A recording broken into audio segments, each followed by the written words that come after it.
साथियों नमस्ते।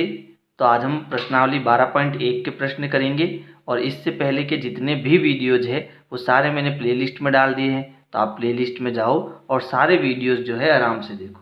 यहाँ पर हमारा पहला प्रश्न है, दिए हुए पदों में सार्वगुणनखंड ज्ञात कीजिए। तो देखो इन सभी प्रश्नों में एक एक पद के हमें व्यंजक दिए हैं और इन एक एक पदों में कौन सा गुणनखंड जो है दोनों में कॉमन है, उभयनिष्ठ है, यानी कि सार्वगुणनखंड है, वो हमें बताना है। तो देखो बहुत ही सिंपल प्रश्न है। यहाँ पर जो हमारा पहला प्रश्न है उसमें एक तो पद दिया हमें 12x, है ना। एक पद हमारा क्या है 12x और दूसरा पद हमारा कितना है 36। अब इन दोनों में हमें वो गुणनखंड बताने हैं जो दोनों में है ना। तो इसके लिए हम क्या करेंगे, 12 और 36 इनके अभाज्य गुणनखंड करेंगे। जैसे 12 सम संख्या है, 2 का भाग जाएगा 6 बार, फिर 2 का भाग जाएगा 3 बार, फिर 3 में 3 का भाग जाएगा 1 बार। इसी प्रकार 36 में किसका भाग जाएगा 2 का, क्योंकि सम संख्या है तो इसमें कितनी बार भाग जाएगा 18 बार, फिर 2 का भाग जाएगा 9 बार। अब इसमें 3 का भाग जाएगा 3 त्रिया 9 और 3 एकम 3। ठीक है, तो यहाँ पर देखो 12 इंटू एक्स यानी 12 के गुणनखंड क्या आ गए 2 गुणा 2 गुणा 3, फिर गुणे में इसके साथ x भी है ना, गुणे में, तो यहाँ x भी आएगा। फिर 36, तो देखो 36 के गुणनखंड क्या किए हमने 2 गुणा 2 फिर 3 गुणा 3। अब देखो इन दोनों में ऐसे गुणनखंड जो दोनों में है, ठीक है। तो यहाँ पर देखो 2 इसमें भी है, इसमें भी है, 2 इसमें भी है, इसमें भी है, 3 इसमें भी है और इसमें भी है, यानी ये तीनों गुणनखंड जो है ऊपर नीचे दोनों में है। तो ये तीनों ही गुणनखंड का जो गुणनफल होगा वो इन दोनों का क्या होगा, सार्वगुणनखंड होगा। यानी हम यहाँ लिखेंगे 12x, 36 का सार्वगुणनखंड, ठीक है, बराबर 2 इंटू 2 इंटू 3, यानी कि 2 का 2 से गुणा 4, फिर 4 का 3 से गुणा 4 त्रिया 12, है ना। ये हमारा क्या हो जाएगा, आंसर हो जाएगा। इसी प्रकार देखो अब दूसरा प्रश्न में हमारा जो पहला व्यंजक है वो है 2y और दूसरा व्यंजक है 22xy। तो देखो 2y के अगर हम गुणनखंड करेंगे तो 2 खुद एक अभाज्य संख्या है, तो इसमें केवल 2 है और y है, यानी 2 गुणा y है। और 22 के साथ में क्या है x और y दोनों है, यानी देखो अगर हम 22 के अभाज्य गुणनखंड करते हैं तो हमें क्या मिलता है, यहाँ पर 2 का भाग जा रहा है, 2 एकम 2, 2 एकम 2, फिर 11 खुद अभाज्य संख्या है तो 11 में 11 का एक बार भाग जाएगा। तो इसके हमें क्या गुणनखंड मिले, इसके हमें मिले 2 गुणा 11 गुणा x और y, ये भी गुणे में है, यहाँ कोई निशान नहीं है, मतलब गुणे का निशान है, ये ध्यान रखना। तो यहाँ x और y दोनों गुणे में है। अब देखो यहाँ पर 2 है, यहाँ पर भी 2 है, इसके अलावा कोई भी गुणनखंड ऐसा है क्या जो दोनों में है, बिल्कुल, इसमें y है, इसमें y है ना, यानी 2 और y दोनों में है। तो इन दोनों पदों के जो सार्वगुणनखंड होगा वो क्या होगा 2y होगा। ठीक है, तो यहाँ लिखेंगे 2y, 22xy का सार्वगुणनखंड बराबर 2 गुणा y, क्योंकि 2y इसमें भी है, 2y इसमें भी है, तो हम सीधा 2y लिख देते हैं, है ना। 2 गुणा y, यहाँ कोई निशान नहीं है, मतलब गुणे का निशान है, और ये हमारा क्या हो जाएगा, आंसर हो जाएगा। अब देखो तीसरे प्रश्न में हमारा पहला जो व्यंजक है वो है 14pq और दूसरा व्यंजक है 28p की घात 2 और q की घात 2। तो यहाँ पर देखो 14 के अगर मैं गुणनखंड करूँगा तो मुझे क्या मिलेगा, 2 गुणा 7, 2 सत्ते 14 होता है। फिर यहाँ p और q ये भी गुणे में है। फिर देखो यहाँ 28, तो अगर मैं इसके अभाज्य गुणनखंड करूँ तो मुझे क्या मिलेगा, देखो 28 है, इसमें 2 का भाग जाएगा, 2 एकम 2, 2 चौका 8, फिर 2 का भाग जाएगा 7 बार और फिर 7 का भाग जाएगा 1 बार। तो इसके अभाज्य गुणनखंड क्या क्या हो जाएंगे हमारे पास में, 2 गुणा 2 गुणा 7, फिर गुणे में p square q square, p square का मतलब होता है p इंटू पी और q स्क्वायर का मतलब होता है q इंटू क्यू, है ना, q इंटू क्यू। अब देखो यहाँ पर 2 है, यहाँ पर भी 2 है, यहाँ 7 है, यहाँ भी 7 है, इसमें एक p है, इसमें भी एक p है, इसमें एक q है, इसमें भी एक q है ना, यानी कि 14pq, 28 P square Q square का सार्वगुणनखंड क्या हो जाएगा, 2 × 7 × पी × क्यू, है ना। 2 है दोनों में, 7 भी है, पी भी है और क्यू भी है। तो 2 सत्ते कितना हो गया, 14 और पी क्यू, ये हमारा क्या हो जाएगा, आंसर हो जाएगा। फिर आ जाते हैं हम प्रश्न संख्या 4 में। तो यहाँ पर देखो हमें 3 पद दिए। पहला पद क्या है, 2x, फिर उसके बाद दूसरा पद क्या है, 3x⁻2, और ये लास्ट वाला पद कितना है, 4। ठीक है, इसके गुणनखंड क्या है, इसमें एक तो 2 है और एक x, दोनों गुणे में। इसमें 3 है और x⁻2 का मतलब है x × x, यानी x का 2 बार गुना। फिर 4 को हम क्या लिख सकते हैं, 2 × 2 लिख सकते हैं। ठीक है, तो देखो इसमें 2 है लेकिन इसमें 2 नहीं है, और इसमें 2 है। फिर उसके बाद देखो ऐसा पद बताओ जो तीनों में है, तो ऐसा पद तो कोई है ही नहीं। तो ऐसा पद कोई नहीं है तो कौन सा हो सकता है, तो देखो यहाँ पर मैं गुणा 1 करूँ तो इसको कोई फर्क नहीं पड़ेगा, क्योंकि गुणा करने पर मुझे यही मिलेगा। यहाँ पर भी मैं गुणा 1 कर सकता हूँ और यहाँ पर भी मैं गुणा 1 कर सकता हूँ। तो जब हमें तीनों में कोई भी सार्वगुणनखंड नहीं मिलता है, इसका मतलब उसका सार्वगुणनखंड कितना है, 1 है ना। तो यहाँ लिखेंगे 2x 3x⁻2 और 4 का सार्वगुणनखंड जो है वो कितना है, 1 है।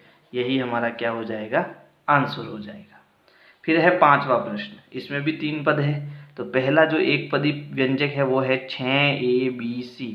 दूसरा हमारा क्या है, 24ab²। फिर तीसरा है 12a²b। तो देखो 6abc का 6 को हम क्या लिख सकते हैं, 2 × 3 लिख सकते हैं, 2 × 3 = 6 होता है। तो 2 × 3, फिर गुणा a × b × c, ये सब गुणे में है ना। फिर 24 को हम क्या लिख सकते हैं, देखो 24 के अभाज्य गुणनखंड कराओ, तो 2 का भाग जाएगा 12 बार, फिर 2 का भाग 2 6 बार, फिर 2 का भाग 2 3 बार, फिर 3 का भाग 2 1 बार। तो इसके गुणनखंड होंगे हमारे पास में 2 × 2 × 2, फिर गुणा a गुणा, अच्छा इसमें अभी और बच गया 3, तो यहाँ 3 आएगा पहले, है ना। ये थोड़ा करेक्शन कर देना, चलो मैं ही कर देता हूँ इसको। ये कितना है, 3 है, ठीक। फिर यहाँ देखो a है और b² है, यानी b × b है। फिर है 12, तो इसको हम क्या लिख सकते हैं, 2 × 2 × 3, है ना। 2 दूनी 4, 4 × 12। आप अभाज्य गुणनखंड करना, आपको यही मिलेगा। फिर इंटू में a 2 बार है, a² मतलब a × a। फिर है b। अब देखो इनका सार्वगुणनखंड क्या होगा, तो देखो 2 तीनों में है, फिर उसके बाद 2 तीनों में नहीं है, है ना, क्योंकि इन दोनों में 2 है लेकिन इसमें 2 नहीं है। फिर देखो 3 तीनों में है, फिर a भी तीनों में है और b भी तीनों में है, उसके बाद c तीनों में नहीं है। तो इसका मतलब ये हुआ कि 6abc, 24ab², 12a²b, इन तीनों का जो सार्वगुणनखंड है, ठीक है, वो कितना है। तो यहाँ पर हमें 2 तो दोनों तीनों में मिल रहा है, 3 भी तीनों में मिल रहा है, फिर a जो है वो भी तीनों में है ना, और b भी तीनों में। इनका गुणा कराओ, 2 × 3 कितना हो गया, 6। a × b को हम क्या लिख सकते हैं, ab। तो 6ab इन तीनों का सार्वगुणनखंड होगा।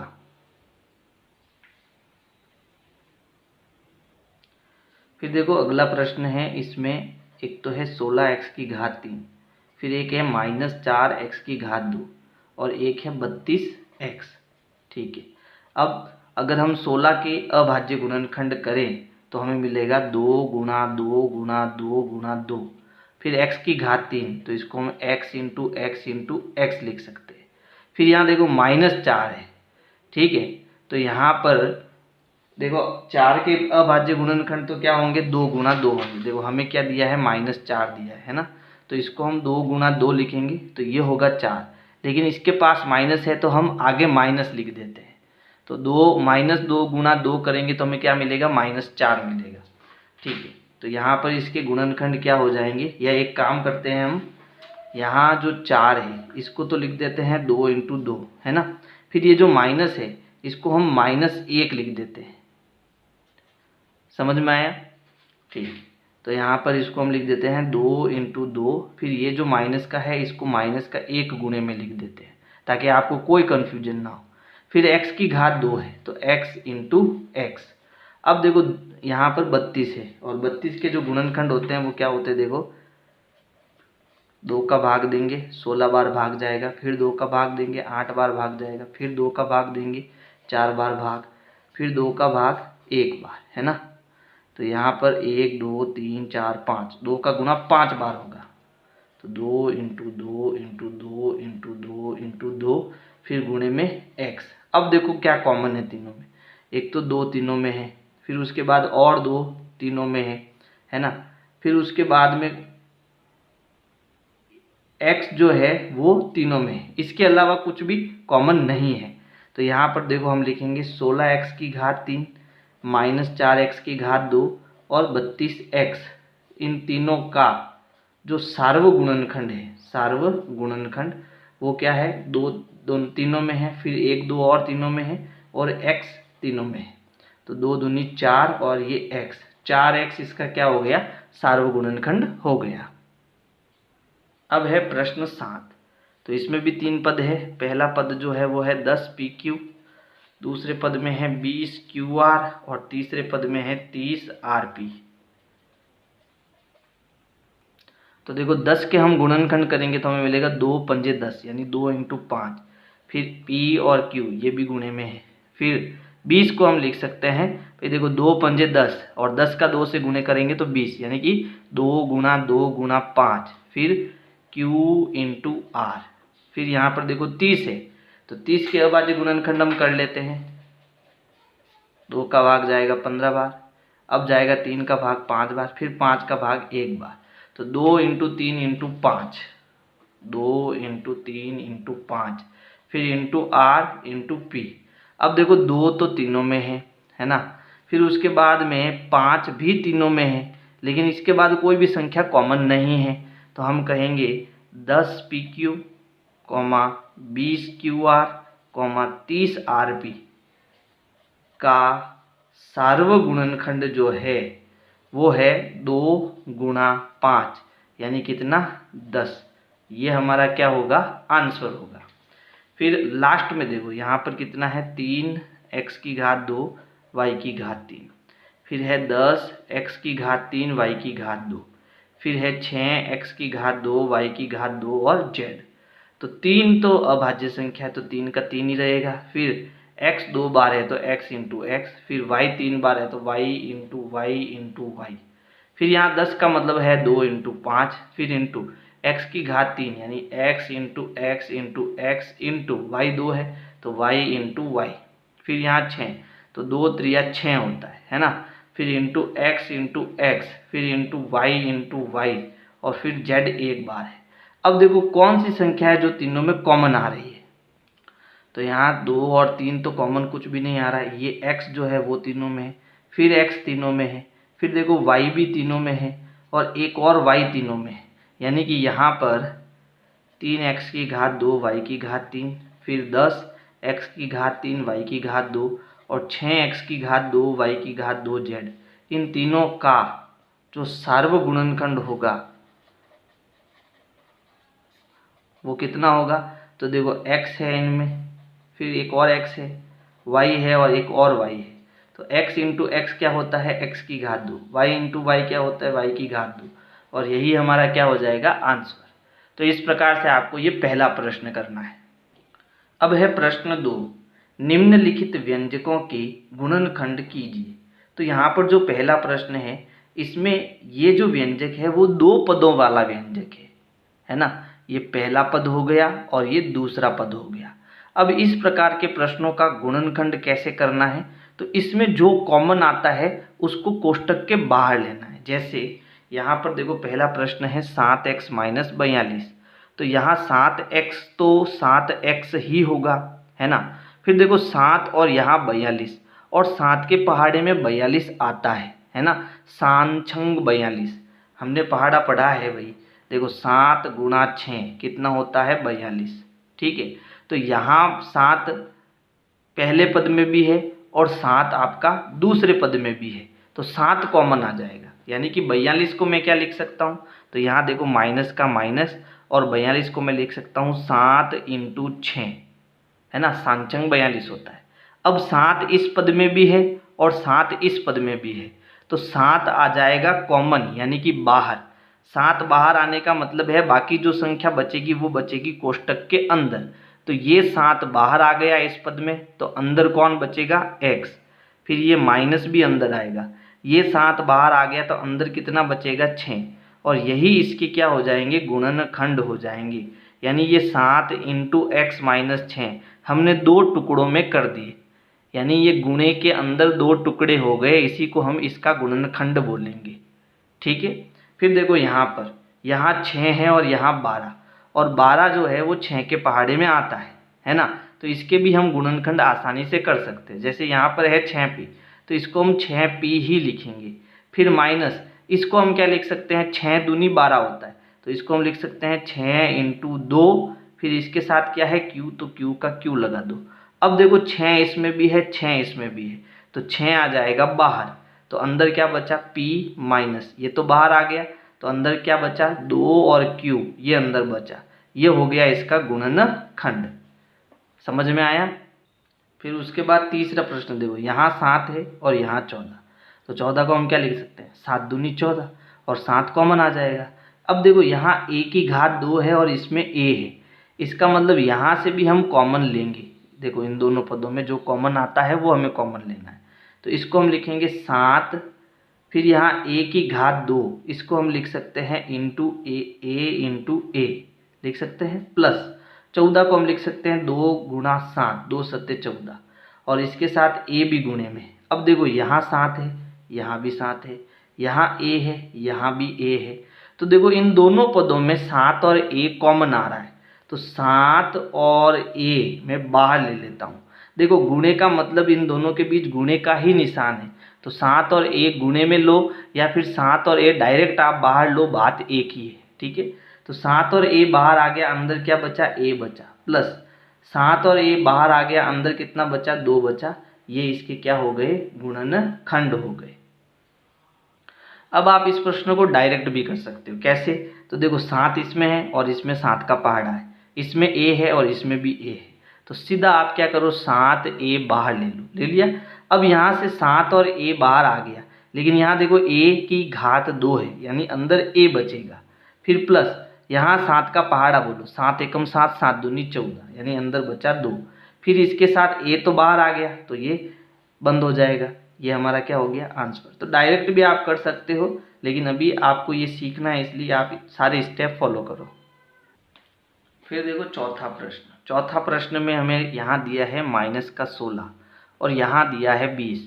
तो आप बताओ 16 और 20 इन दोनों में किसका पहाड़ा कॉमन आता है। तो आप कहोगे सर इसमें 2 का पहाड़ा भी कॉमन है, 2 का पहाड़ा दोनों में आता है। इसके बाद 4 का पहाड़ा भी दोनों में, इसके बाद किसी का पहाड़ा दोनों में नहीं है। तो मैंने कहा 2 और 4 में बड़ा कौन, आप कहोगे 4। तो यहाँ भी 4 लाने की कोशिश करो और यहाँ भी 4 लाने की कोशिश करो। तो हम इसको कैसे करेंगे भाई, 4 इंटू 4 16 होता है, तो इसको हम 4 इंटू 4 लिख देते हैं। माइनस का आगे रहने दो, आप माइनस का माइनस आगे रहने दो, तो 16 को हम लिख सकते हैं 4 इंटू 4। फिर उसके साथ इसमें z है, तो इंटू z भी लिख दो। फिर प्लस यहाँ पर 4 का पहाड़ा कितनी बार बोलेंगे, 20 आएगा, तो आप कहोगे 4 पंजे 20, तो आप इसको 4 इंटू 5 कर दो। फिर इंटू यहाँ z की घात 3 है, तो आप इसको z की घात 3 लिख दो। z की घात 3 का मतलब है z into Z into Z, ये ध्यान रखना।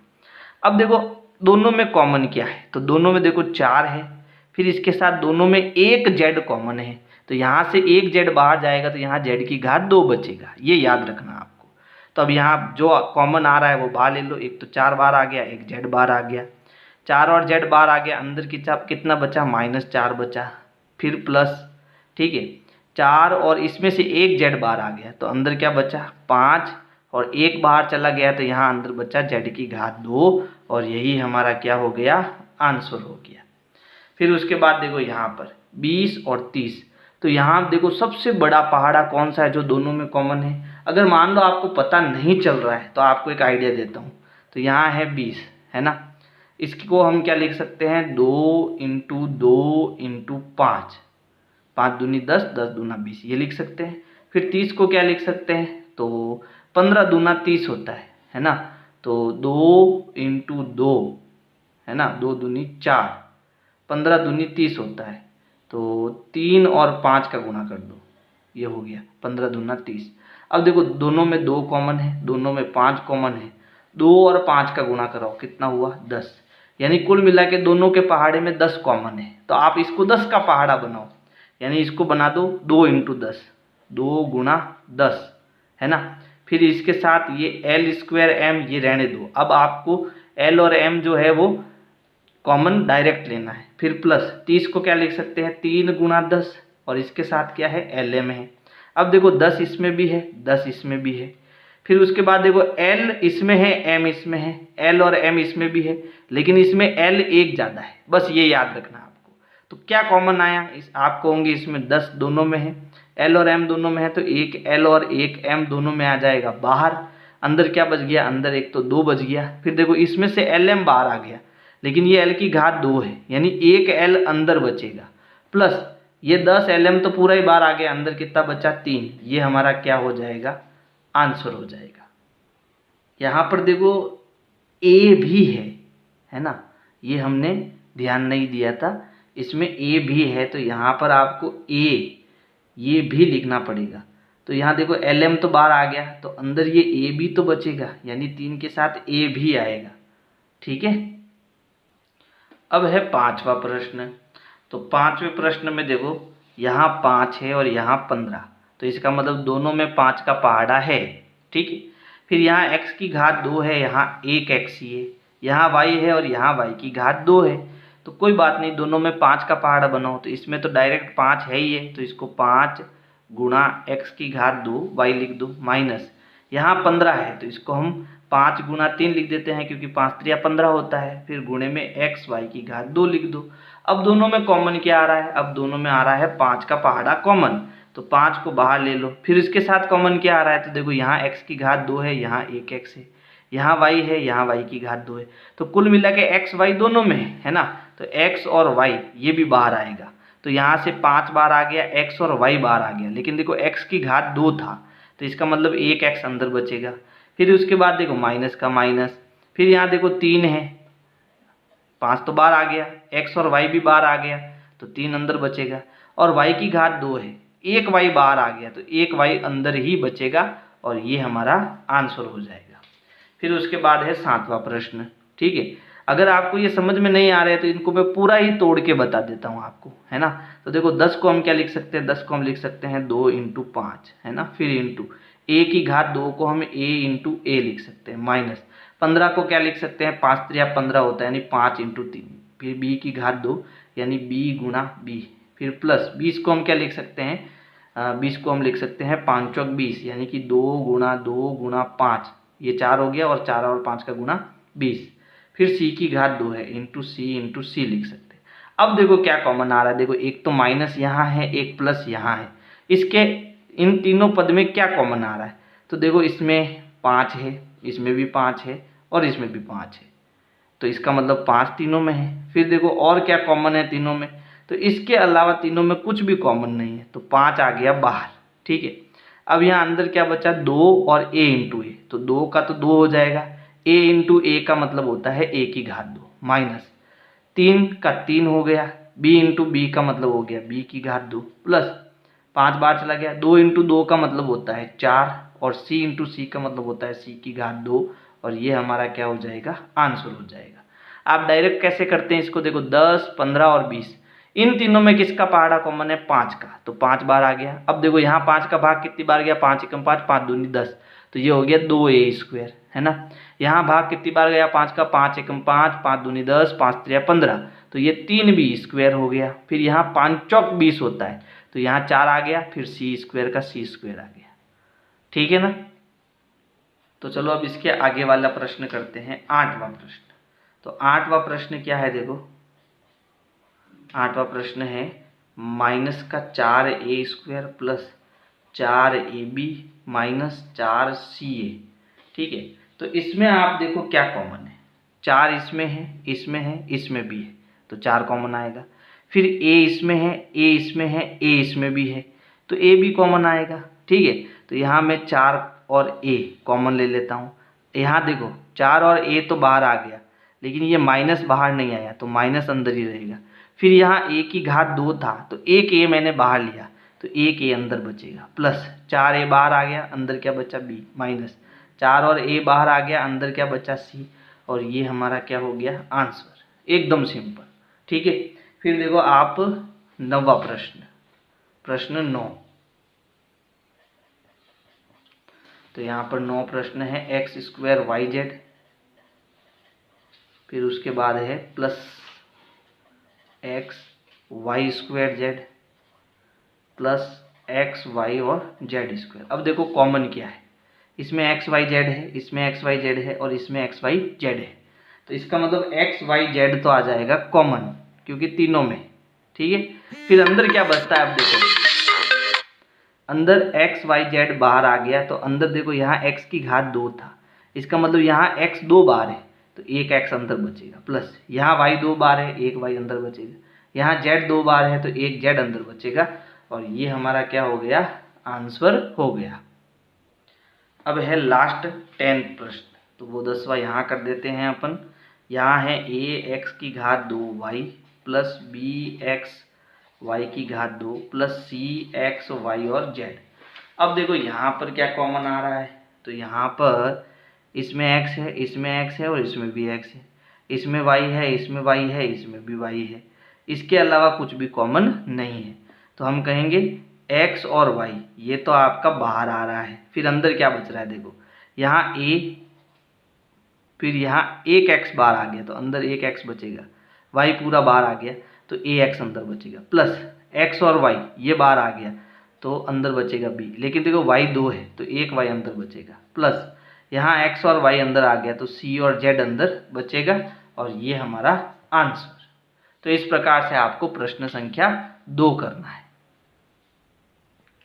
अब है प्रश्न संख्या 3, गुणनखंड कीजिए, लेकिन इसमें देखो 4 पद है, ये पहला पद, ये दूसरा पद, ये तीसरा पद और ये चौथा पद।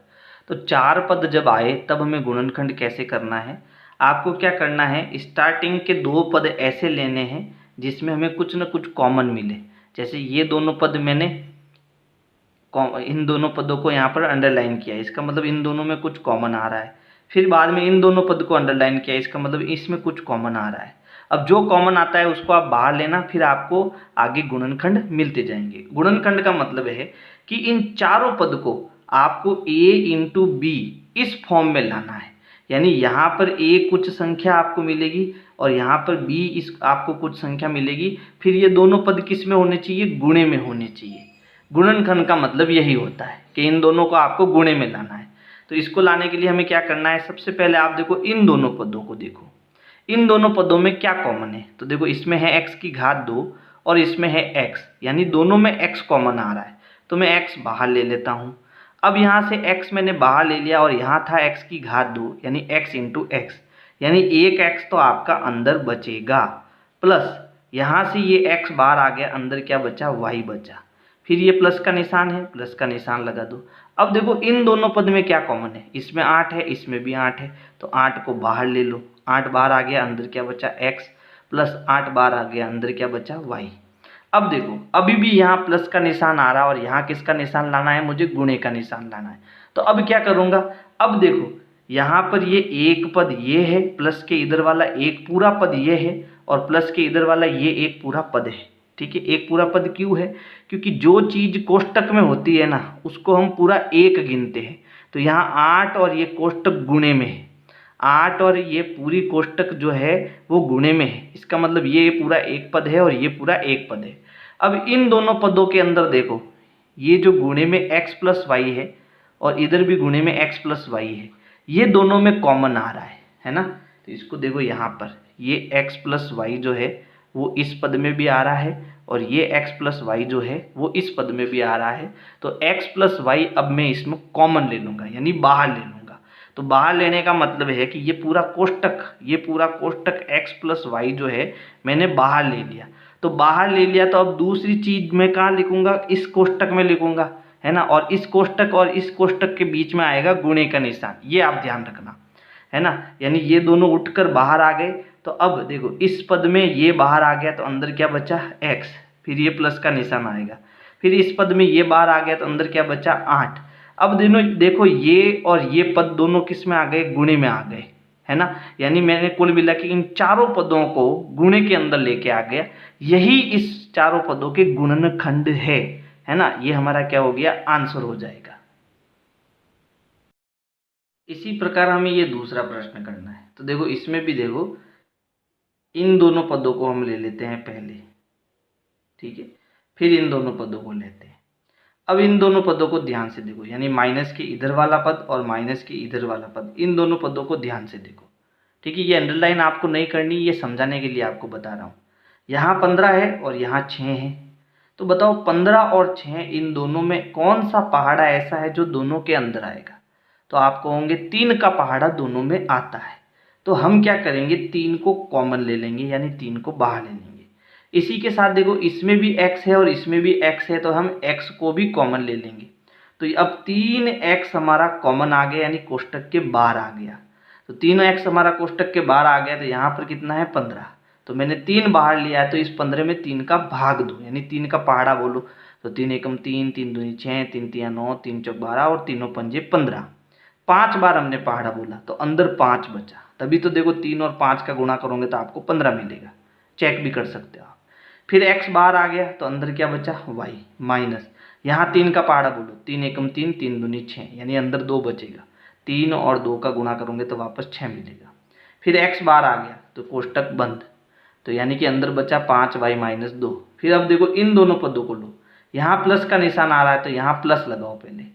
अब इन दोनों में कुछ भी कॉमन नहीं आ रहा है, तो जब कुछ भी कॉमन नहीं आ रहा है तो इसका मतलब एक कॉमन आ रहा है। कुछ भी कॉमन नहीं आए तो एक कॉमन आ रहा है, तो ये हो गया 5y माइनस 2। एक बार आप इस तरीके समझ लो, फिर इसको मैं वापस विस्तार से समझाऊंगा, ठीक है। अब देखो अब हमारे पास यहाँ प्लस आ चुका है, तो प्लस आ चुका है, इसका मतलब प्लस के इधर ये पूरा एक पद है और प्लस के इधर ये पूरा एक पद है। अब इन दोनों पद में देखो क्या कॉमन आता है, तो देखो ये गुणे का निशान है। गुणे के इधर ये 5y माइनस 2 इसमें है, फिर गुणे के इधर 5y माइनस 2 इसमें भी है। इसका मतलब अब इन दोनों पदों में 5y माइनस 2 दोनों में है, तो ये बाहर आ गया। अब अंदर क्या बचा, तो देखो ये बाहर आ गया, अंदर बचा 3x, फिर ये प्लस का निशान, ये बाहर आ गया, अंदर बचा 1, और यही हमारा क्या हो गया आंसर। अब अगर आपको ये समझ में नहीं आया तो मैं इसको रफ कॉपी में आपको वापस समझाता हूँ। देखो यहाँ पर हमारा प्रश्न है 15xy minus 6x plus 5y minus 2, ठीक है। मुझे पहले ये दोनों पद लेने हैं, तो 15 को क्या लिख सकते हैं, 15 को लिख सकते हैं 3 इंटू 5, फिर इंटू x और y, है ना, माइनस 6 को लिख सकते हैं 2 इंटू 3x, प्लस यहाँ तो ये कुछ भी नहीं है, कुछ भी मतलब इसका गुणनखंड करना नहीं है, तो इसको 5y माइनस 2 ही रहने दो। अब देखो इन दोनों पदों को, इसमें 5 है, सॉरी इसमें 3 है, इसमें भी 3 है, ठीक है, तो 3 बार आ गया। इसमें x है, इसमें भी x है, x बार आ गया, तो अंदर क्या बचा 3 और x तो बाहर आ गया, अंदर बचा 5y माइनस 3 बार आ गया, तो अंदर कितना 3 और x बार आ गया, तो अंदर कितना बचा 2, प्लस यहाँ कुछ भी कॉमन नहीं आ रहा है तो एक कॉमन आ रहा है, क्योंकि इसमें गुणे के साथ एक कर लो, इसमें गुणे के साथ एक कर लो, है ना, तो एक दोनों में है, एक बार आ गया। फिर ये बचा 5y माइनस 2। अब देखो 5y माइनस 2 5y माइनस 2 दोनों में है, तो 5y माइनस 2 आ गया बाहर, तो ये बाहर आ गया, तो अंदर कितना बचा 3x, प्लस ये बाहर आ गया, तो अंदर कितना बचा 1। ये हमारा क्या हो गया आंसर, ठीक है। अब है प्रश्न संख्या 3। तो प्रश्न संख्या 3 में पहले देखो ये दोनों पद लो, है ना, और फिर ये दोनों पद लो। अब यहाँ पर देखो इन दोनों पदों में क्या कॉमन है, तो देखो आप कहोगे इसमें x है, इसमें भी x है, तो x हमारा बाहर आ गया, तो x बाहर आ गया तो अंदर बचा a, फिर प्लस का निशान, ये बाहर आ गया तो अंदर बचा b, कोष्टक बंद। फिर यहाँ है माइनस का निशान।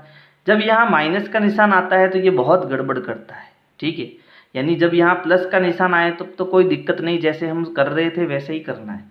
लेकिन जब यहाँ माइनस का निशान आता है ना, तो अंदर की तरफ जो निशान होता है वो बदल जाता है। जैसे यहाँ माइनस है तो ये प्लस कर दो, और प्लस है तो माइनस कर दो, इसका ध्यान रखना आपको, है ना।